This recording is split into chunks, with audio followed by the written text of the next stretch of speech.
Tonight, the trade war heats back up. We have nothing to do with any of that, and we feel that we're being targeted maybe a little bit unfairly. How local businesses are grappling with another round of uncertainty as President Donald Trump vows more punishing tariffs on Canada. Also tonight, opening the floodgates for financial relief. How the province plans to streamline cash to flood-affected homeowners. Plus, remembering a labor leader.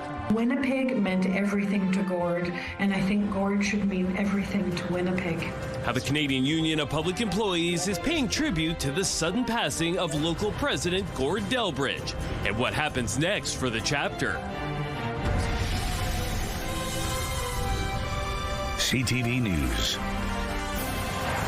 Live from downtown Winnipeg with Marilee Caruso. Good evening. Thanks for joining us. I'm John Hendricks. Marilee is away. Manitoba businesses are facing new round of headaches coming from the United States. As we showed you yesterday, President Donald Trump says he will impose a new 50% tariff on a number of Canadian goods. The list includes alcohol, milk, plywood, hockey equipment, candles, and honey. CTV's Jeff Keel joins us now live. So, Jeff, how are local businesses reacting to all this? One industry says they're feeling sideswiped and believe this will shut them out of the U.S. market.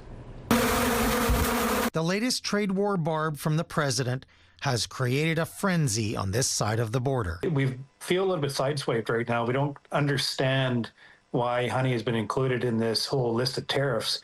Ian Stepler is a beekeeper near Miami, Manitoba, producing 500 drums of honey a year. Some of it is sold in the U.S. On Monday, President Trump announced in 30 days a 50% tariff will be placed on a wide range of Canadian goods, from hockey equipment to honey. Stepler says this would sting, as U.S. buyers would source honey from other countries rather than pay the extra cost. So losing one of our biggest buyers of our product within the production season that we're approaching right now has added a lot of stress to producers. One of the reasons cited for the latest tariff threat is the ban on American booze in some provinces like Manitoba, but it doesn't seem like anyone is budging. There is not a chance in hell that U.S. alcohol is going back on the shelf. This latest development is creating more uncertainty for Manitoba businesses. We're trying to figure out exactly why this is happening. It seems unprovoked entirely. The Manitoba Chambers of Commerce says the 50% tariffs are concerning and shows Manitoba and Canada need to become less reliant on the U.S. This is something that they kind of started with us. And so I think there's a real sense that we can't just sit idly by and let these things continue to happen. Stepler says his industry in this province sends 3 to 4 million pounds of honey south, returning $6 to $8 million into Manitoba's economy. He hopes the latest move by Trump is simply a negotiating tactic that won't stick. But if they do follow through, it's going to be, a huge blow. On social media, Premier Wab Kinew said U.S. booze will remain off the shelf here pending a fair trade deal. He says removing it is having an impact. Jeff, how does the Manitoba Chamber propose that this province and indeed the rest of the country become less reliant on the U.S. market? They say we should expand access to new international markets, continue to build infrastructure that improves Manitoba's global competitiveness, like the Port of Churchill, and fast-track plans to reduce internal trade barriers between provinces. All right, thanks, Jeff. Well, speaking of knocking down trade barriers, 9 premiers say they're updating the rules to allow more Canadian brewers and distillers to sell alcohol directly to consumers outside of their home provinces. Now, this would lift barriers that make it more difficult or costly for manufacturers to sell alcohol outside their home provinces. Manitoba is one of those that have signed on to the new agreement after having already reached deals to permit more interprovincial sales of certain types of alcohol. In a statement, the Premier said Quebec and Yukon are aiming to sign the agreement in the near future, while BC said it would allow companies to sell directly to consumers by February of next year. The search for 2 boys swept away by fast-moving rapids in a Manitoba lake is now in its 4th day. RCMP say the search teams continue to scour Nunavik Lake and nearby shorelines for the 10 and 13-year-olds missing since Saturday. Police are encouraging boaters in the area to report anything that may help locate the boys. Now that includes clothing, footwear, or items that appear out of place. RCMP south of Winnipeg say they have recovered the body of a young man who drowned in a gravel pit. Police say an 18-year-old Winnipeg man was with some friends at a pit on Sunday, southwest of Grunthal on Road 25 East in the RM of Hanover. The man tried to swim across the pit, making it about halfway before disappearing under the water. Local RCMP and firefighters began searching while STARS Air Ambulance flew overhead with spotlights. The Mounties Underwater Recovery Team found his body on Monday afternoon. The investigation is ongoing. The Manitoba government is hoping to get more money into the hands of flooded-out homeowners faster. It says it's using what's known as a rapid residential assessment model in order to restore people's basements. The model takes into account factors like water depth, basement size, and the level of finishing. The program is specifically geared towards restoration work. Damaged goods are assessed separately. Assistance is capped at $3 million, less the deductible, which is $2,500 or 20% of the eligible amount, whichever is greater. You can find more details on the province's website. CTV weather specialist Colleen Brady joins us now with a first look at your Skywatch evening forecast. And this is one of those weather days that I call like the Goldilocks zone. That's right. Not too hot, not too cold, just perfect. And I know a lot of people like yourself, John, think it is indeed perfect. So if you are in that camp, today was your day. If you like things a little hotter, well, the heat returns tomorrow, but it might not just be the heat. Smoke could make its way back into Winnipeg by tomorrow. Other areas, of course, very much still contending with smoke tonight. We have yellow warnings for air quality in effect for much of northern and central parts of the province. Other areas in the south, like Dauphin and Brandon, may start to see smoke come into their communities as early as tonight. I'll have more details on that and just how hot it's going to get and how long this heat will last. That's all to come. But let's take a look right now through the Bath Fitter Live Eye. It's brought to you by Bath Fitter, your bath and shower experts for more than 40 years. In Winnipeg right now, it is 20 degrees under a mix of sun and cloud. Winds 14 kilometers an hour coming from the northeast. The pressure is rising and the humidity right now, John, is 55%. Thanks, Colleen. Walmart will soon be welcoming back customers to its St. Vital Center location. The store has been closed since July 6th after police say someone set a fire in the bedding section. Walmart now says the store will be reopening on Thursday, July 23rd for its regular hours. A 47-year-old man was arrested days after the fire and faces charges including arson with disregard for human life, possession of incendiary material, and 2 counts of failure to comply. Polls close in just under 2 hours in a provincial by-election in northern Manitoba. The riding of the Pas-Kimissac was previously represented by NDP member Amanda Laughlin, who died in March. There are 4 candidates running for the seat, including Jennifer Flett for the NDP, Edna Nabis for the Progressive Conservatives, and Dan Quesnel for the Manitoba Liberal Party. Former Progressive Conservative leadership candidate Wally Doddridge is also in the race. He's running under the Keystone Party banner. The governing NDP currently hold 33 seats in the Manitoba legislature. The PCs have 20, the Liberals hold 1, and there are 2 independent members. A prominent Winnipeg Labour leader has died. The Canadian Union of Public Employees says Gord Delbridge, president of CUPE Local 500, died suddenly on Monday. Details about his death were not shared, but CUPE said he suffered a medical emergency and was surrounded by loved ones when he passed. Delbridge was elected president in 2015. The organization represents workers at the City of Winnipeg, Assiniboine Park Conservancy, and the Winnipeg Humane Society, among others. He's been a leader not only for the people, but for residents and for our civic services and for fighting for public services to ensure safety and health and safety, you name it. He also sat on our national executive board and means a tremendous amount to many people across Canada. Winnipeg Mayor Scott Gillingham offered his condolences in a statement, writing in part, "Even when we disagreed, Gordon and I could pick up the phone and have an honest, respectful conversation," adding, quote, "His passing is a tremendous loss for CUPE, Manitoba's labor movement, and our entire city. I will miss him." Gord Delbridge was 55 years old. CUPE says the union's work will continue, with their vice president taking over the president's duties until the next scheduled election in late 2027. Manitoba Hydro is facing pushback over an estimated $3 billion plan to build new gas-fired turbines at the Brandon Generating Station. The 3 turbines would add 750 megawatts of capacity. It's part of a broader 10-year energy plan that also calls for up to 600 megawatts of Indigenous-owned wind power, plus new efficiency and demand response programs. The Public Utilities Board is scheduled to hold hearings on the proposal next week. However, Climate Action Team Manitoba says an independent report shows Hydro hasn't proven that the gas plant is the cheapest option, and they argue that newer technologies could do the job for less. That's a massive investment. We know that Hydro is already dealing with a huge debt problem. And so, especially when we know that newer technologies, which are well proven in many other jurisdictions, offer a lower cost option than these do, we think that Hydro needs to be really sent back to the drawing board with just a fundamental acknowledgement that there are alternatives. Hydro says that's just one perspective among several in an open regulatory process, and says it's confident that its plan is the right path forward. It says turbines would run infrequently, mainly to cover peak demand and as backup during droughts or extreme weather, working alongside 2 gas turbines that are already at the site. If approved, the new units are expected to be online by summer of 2030.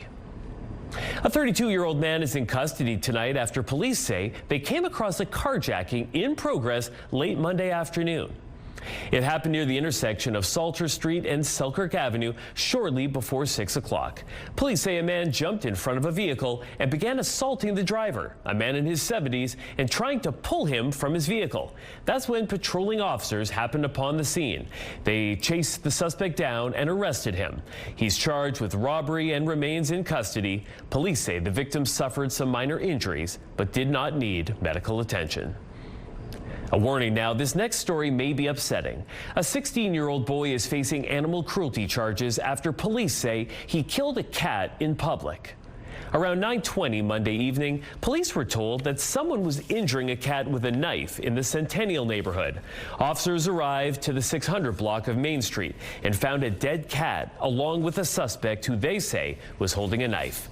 Police say several people witnessed the incident.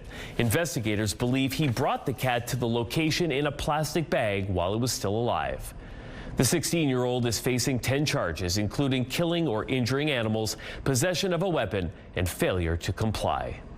A 5th suspect wanted in an alleged string of catalytic converter thefts this year has been arrested.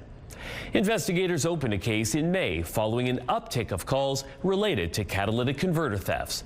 Between the end of April and early June, there were 13 alleged thefts, costing more than $20,000. Last week, police arrested 4 people between the ages of 36 and 51 who are now facing theft-related charges. And yesterday, police arrested a 44-year-old male. He's been charged with 2 counts of theft under $5,000 and 2 counts of mischief to property under $5,000. All 5 people have been released on undertakings, and none of the charges have been tested in court. The City of Winnipeg is seeking a contractor for the Louise Bridge Rehabilitation Project. An annual inspection in May found serious issues with the structure. A tender for the project notes the work will include structural pier rehabilitation, riverbank stabilization, underwater work, as well as the installation of the bridge bearings. The deadline for submission is on August 18th. The city intends to award the contract by the end of September, with work starting on the site no later than November 1st. $12.6 million is available for this phase of the project. Well, still to come tonight, the sudden threat of additional U.S. tariffs rattles the country. Canada's been very, very tough on us over the years, for many years, and no other president's done anything about it. How the federal government is responding and what the move could mean for one of the most threatened industries, Canadian dairy. Popular Japanese retailer Uniqlo is set to open its second store in Winnipeg next month. It opened its first in Polo Park in May. Its St. Vital Centre location is set to open on August 21st. The brand has planned a weekend of community events to mark the opening, including a drumming performance, some freebies, and special games. Uniqlo has over 2,500 stores worldwide, including 38 in Canada. And turning to the markets now, crude oil added $1.86. The loonie slipped to under 71 cents U.S. Gold futures closed $60 higher. The TSX jumped 408 points. The Dow Jones gained 385, and the Nasdaq rose 329. An escalation of the trade war led to a conversation between Mark Carney and Donald Trump. The leaders have agreed to intensify trade talks. Now, it all comes after the White House threatened to impose a 50% tariff on $28 billion worth of exports. Here's CTV's Judy Trin with the moves that the Prime Minister is considering.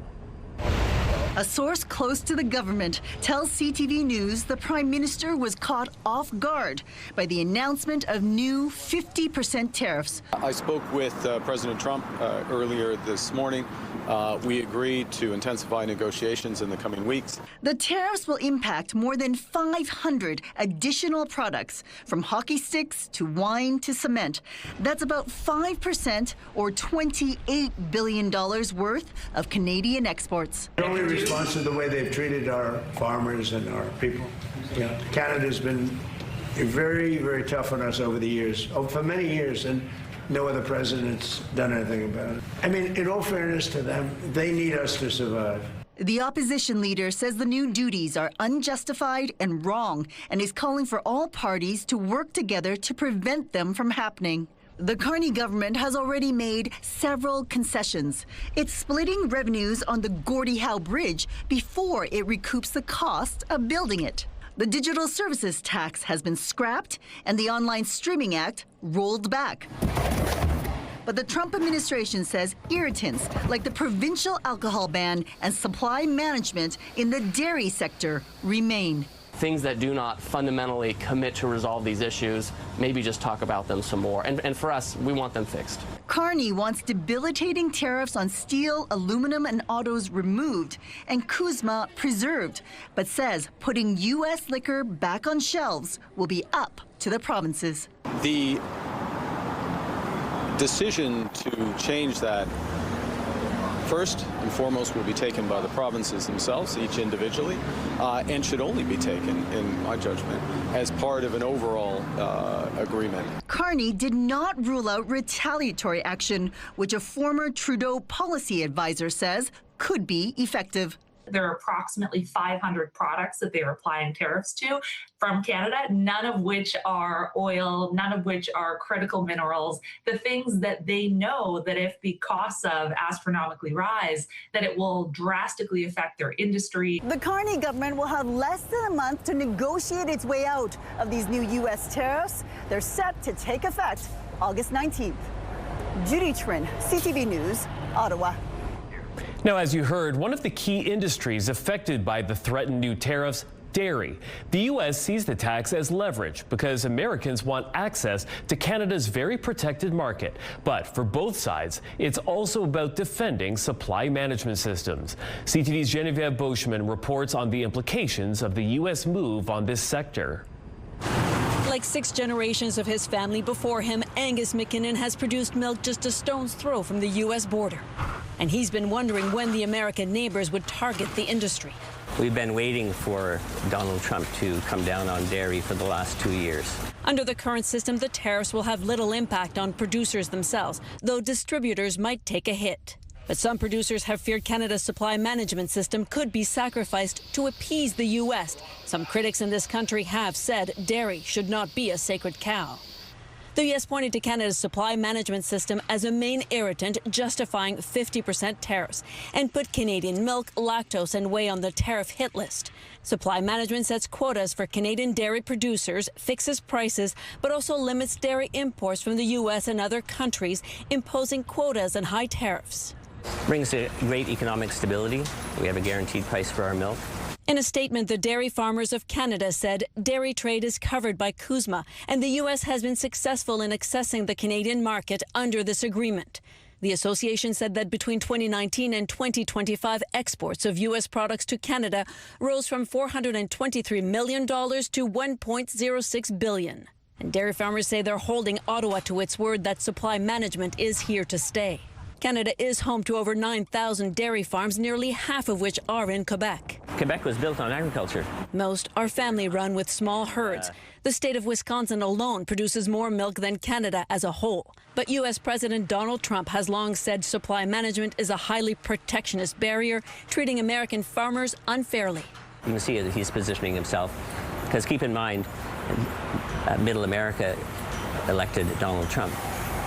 Middle America is agriculture.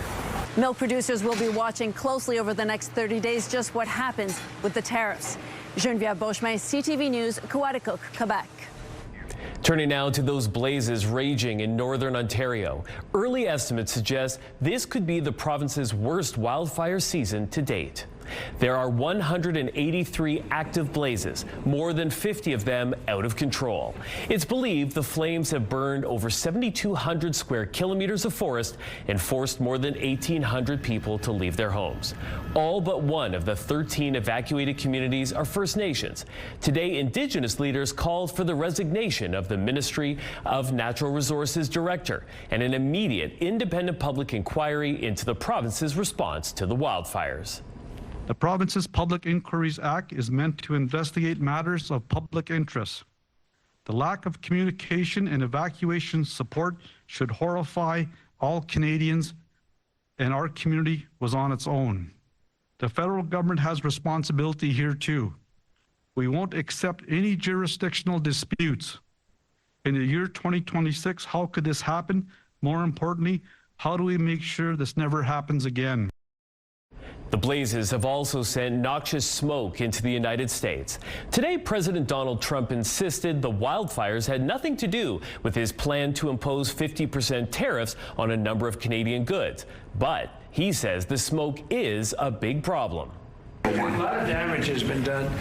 They're not managing their forests properly, and the wind has a tendency to blow right over New York City, right over, you saw Detroit, they had to close the whole place. Michigan was really affected. They had to close businesses for 4 days. It's very serious what they're doing, and they don't seem to be able to do anything about it. If they managed their forests, they wouldn't have the fire. Recent rain and cooler temperatures have helped firefighters make progress in Ontario, but the hazard remains high and officials expect the fires to continue burning. Someone set a fire outside the FBI headquarters in Manhattan yesterday, and the act was caught on video. A person can be seen pouring liquid on the ground and then setting it on fire. The video also shows his arrest just moments later. Officials say the suspect is a U.S. Army veteran who was anti-ICE and was heavily armed. The FBI headquarters also houses a field office for ICE agents. Thousands of protesters marched on India's parliament today, demanding education reform. Police used tear gas and batons to disperse the crowds. The protest began after India's Chief Justice compared unemployed young people to parasites. In just a few weeks, the protests have transformed into a nationwide movement of millions of people. The Gordie Howe International Bridge between Windsor and Detroit is set to open next Monday, and a ribbon-cutting ceremony is set for Friday. Donald Trump delayed the opening to negotiate a better deal for the U.S. All the details have yet to be revealed. The bridge will open to cars and trucks on Monday. It will open to pedestrians and bicycles on August 5th. A record number of Canadians tuned in to watch the FIFA World Cup.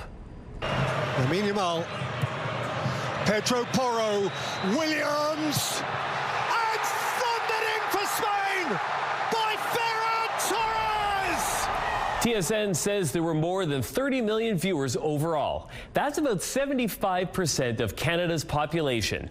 And Sunday's final between Spain and Argentina attracted 6.4 million viewers, making it the most watched World Cup final ever in Canada. Both TSN and CTV are divisions of Bell Media. Still to come tonight, joining a very exclusive club. Which two squads for the Blue and Gold have just been inducted into the Blue Bomber Hall of Fame?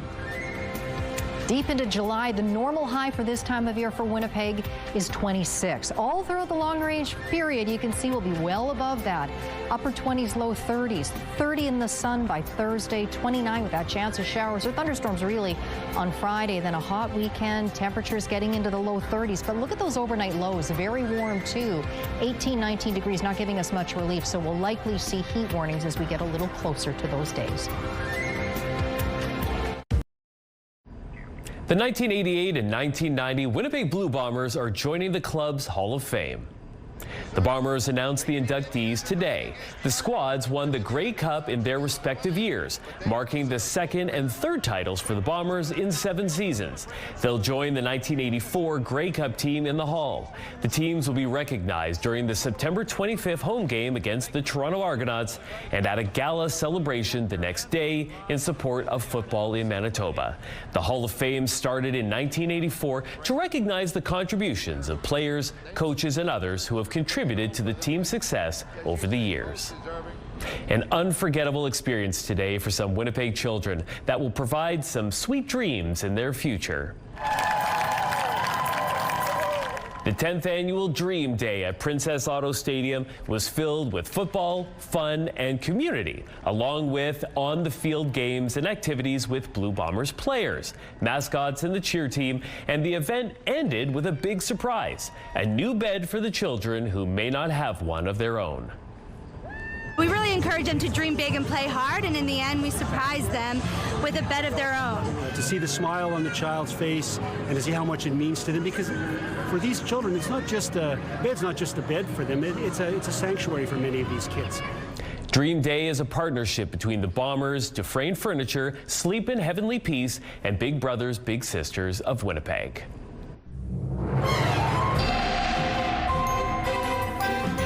CTV Skywatch weather brought to you by South Beach Casino and Resort. Visit southbeachcasino.ca.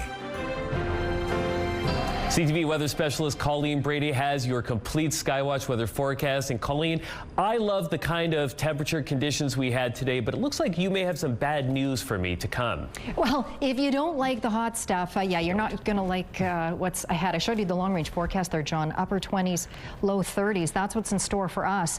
One area that has not been getting a break whatsoever, of course, is Dauphin. In the 5 o'clock hour, heavy rain came through that community. By 5:30, that rain was falling more lightly. It's now moved off, and you can see, looks like it's just clipped St. Rose, du Lac, and areas just around McCreary, and that area right to the west of McCreary, getting that heavy rain coming through now. Now, those low pressure disturbances out in southwestern Manitoba are in behind a trough of low pressure over northwestern Ontario tonight, where it's been cool, it's been cloudy, and it's been windy there.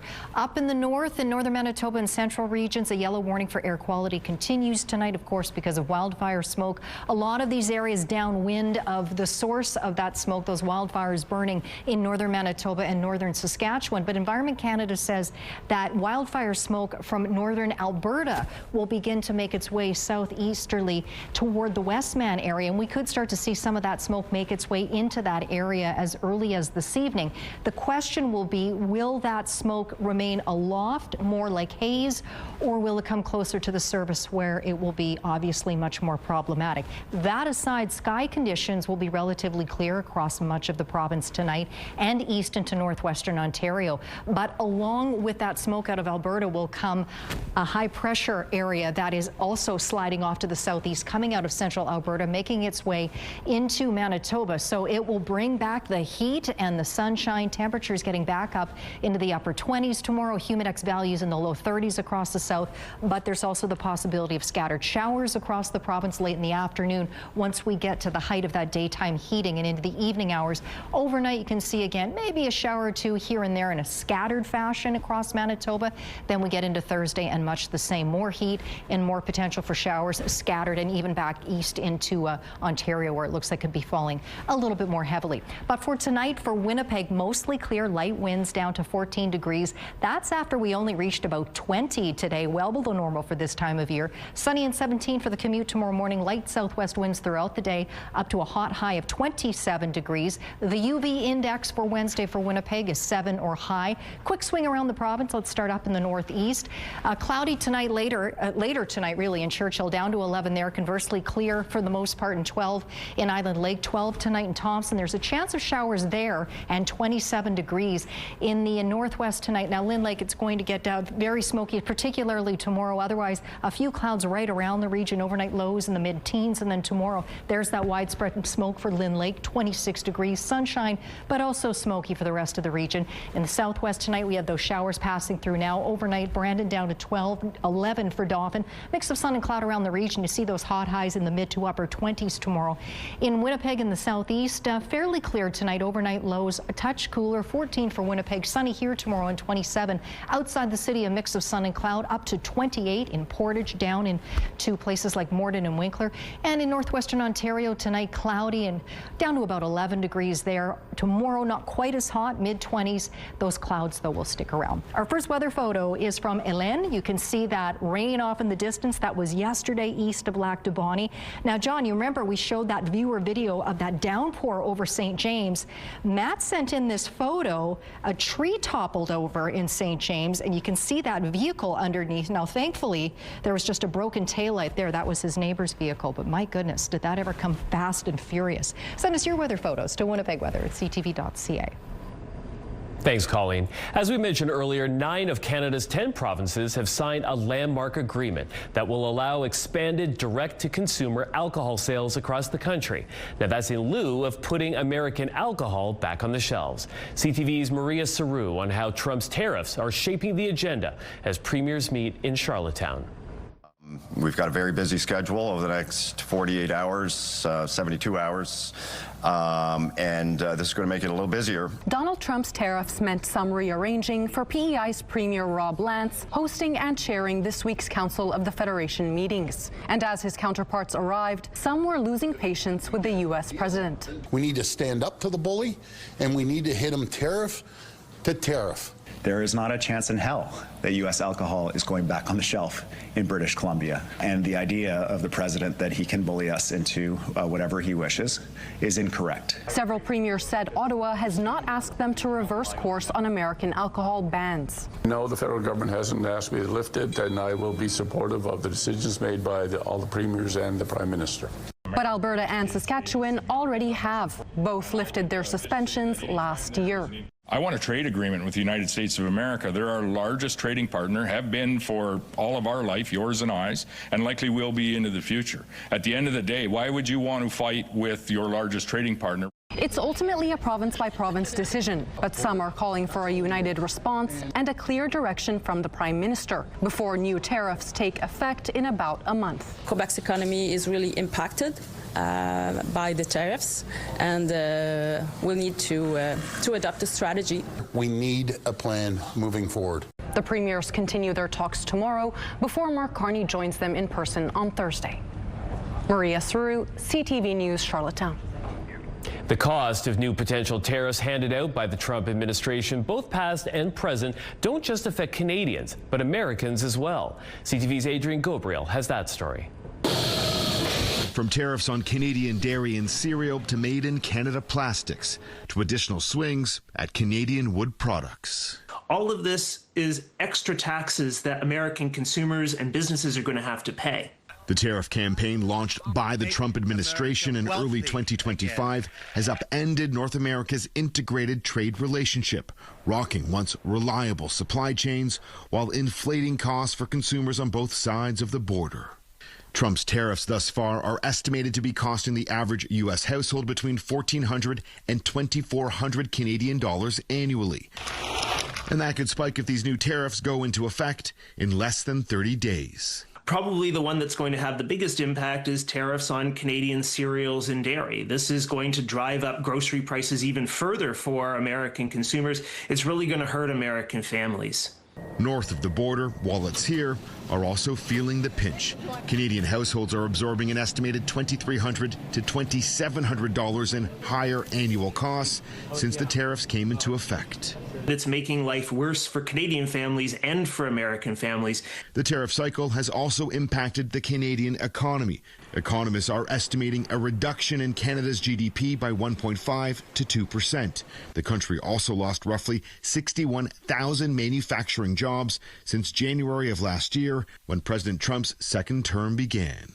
There's a reason why we need to hold our breath here. There's a reason why we have to take this seriously. I can imagine the pain that so many of the exporters are feeling. As Canada's economy hangs in the balance, many market watchers believe the federal government's response needs to be measured, in part to protect the cost of living for Canadian consumers.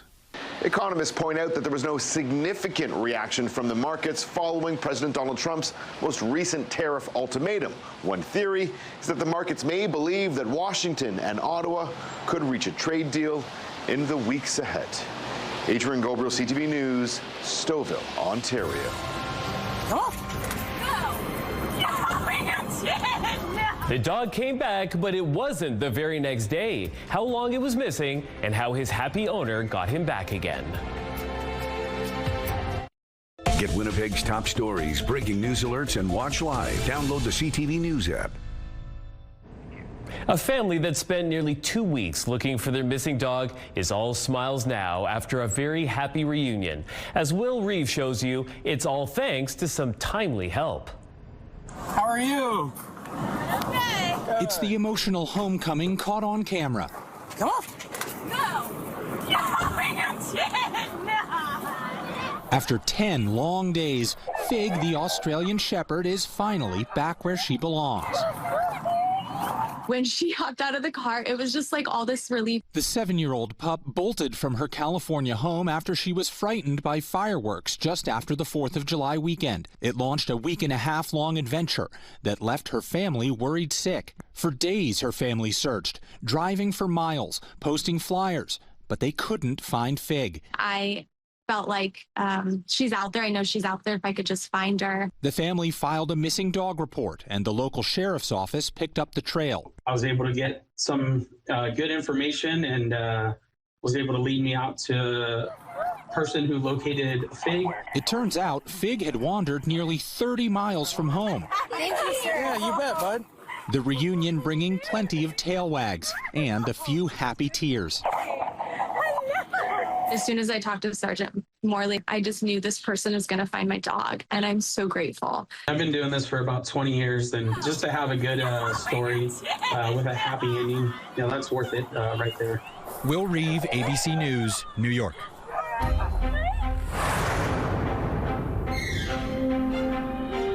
New estimates show road deaths are declining globally.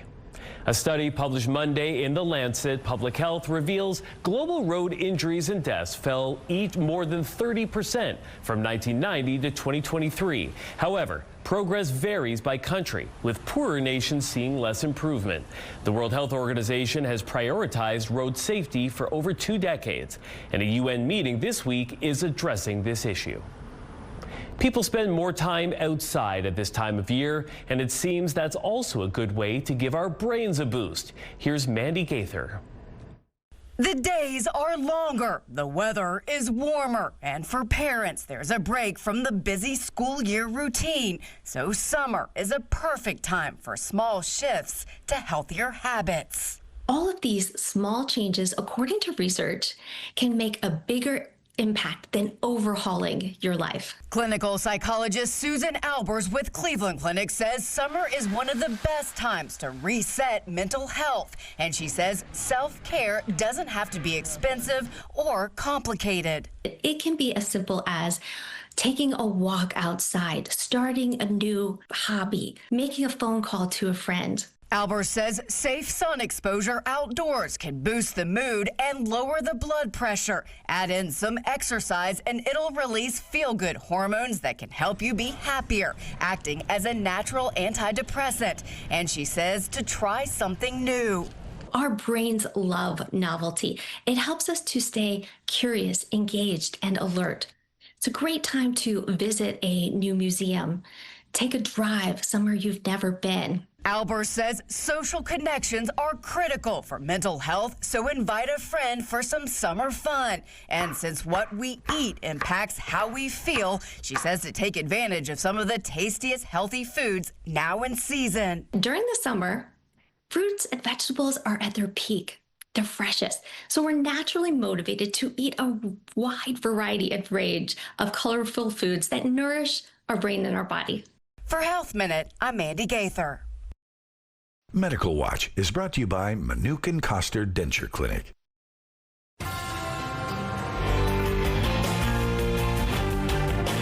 It's a brand new adventure filled with a cast of characters never before gracing the ice when Disney on Ice's latest performance will skate into Winnipeg.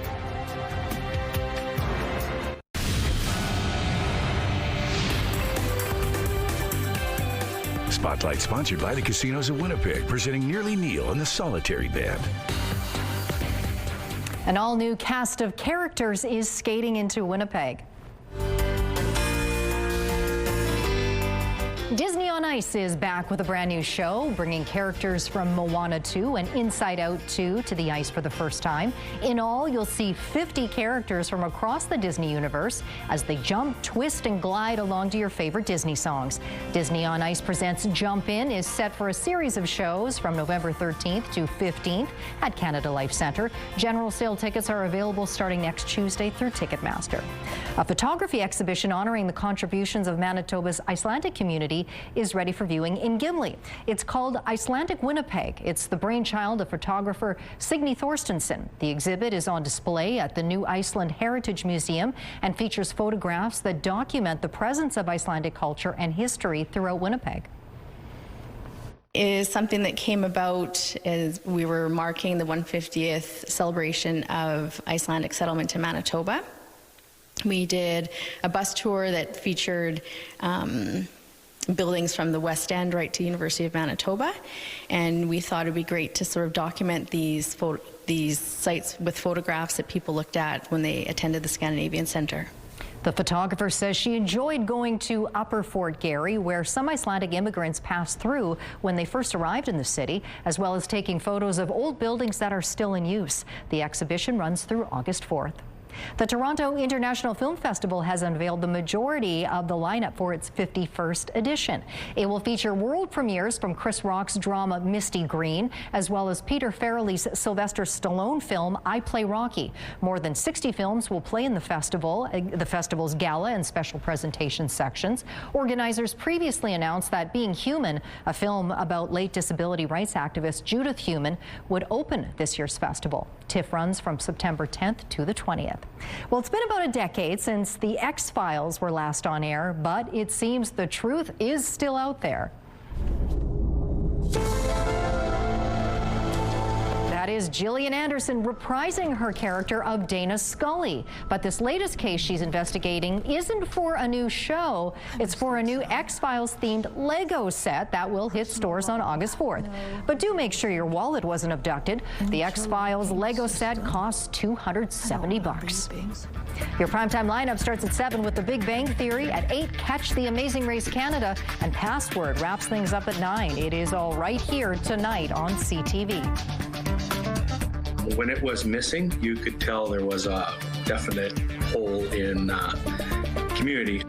A hole that's been filled with sunflowers, where you can check out this massive Van Gogh replica and why it means so much to the community.